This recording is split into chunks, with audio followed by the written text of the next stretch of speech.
Tullow Oil last week discovered an oil well in Kenya, putting the region in an excitement.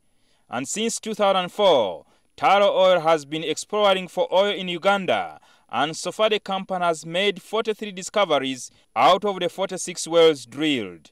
The company says they have since injected $1.2 billion into the oil sector in Uganda.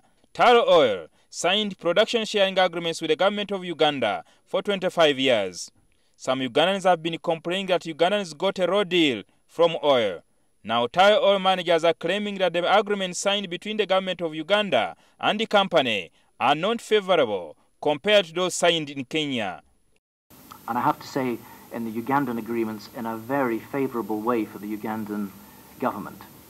We're not complaining, we signed these agreements, they're commercial agreements, but I don't mind admitting that they are some of the toughest commercial terms that we face in the portfolio of assets that we have in Africa. By that I mean that the government gets better terms here, gets more of a return than the contractor, which can be good and bad. Great for the government, but it can also put the contractor off for bidding for more if the terms are too tough. And for example, the terms that we have in Kenya are far more attractive to us than the terms we have here in Uganda. Uganda, if you're an oil company operating in Uganda, you feel that you have tough conditions. Now, as Graham Martin said very clearly, he does not complain about those. Tullow signed up for them. They're perfectly fair, but they are tough nonetheless. Nevertheless, they are ready to continue operating under the tough agreements. Meanwhile, they have demanded that the youth MP Karuhanga retracts and apologizes over bribery allegations made against the company.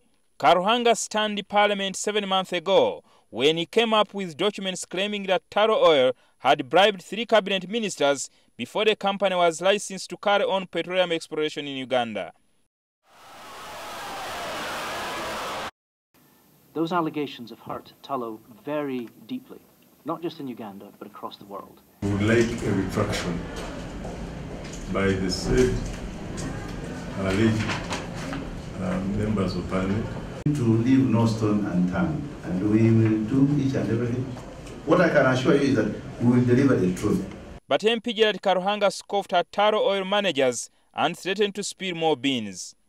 For Tullow to imagine that we can withdraw what we say is a very big joke, and they must be working under some sorts of dreams. They could be sleepwalking. Because we are very firm on this, we are very sure that these fellows gave out money, and that's how they got these licenses. And we are yet to see more. So let nobody even think about it, that we are about to, if anything, we are about to produce even more evidence. And the more they provoke us, the more we shall expose them. Tullow Oil also reported that they are in a tax dispute between Uganda Revenue Authority over capital gains tax from the sale of company interest to Chinese company Sinopec and French company Total.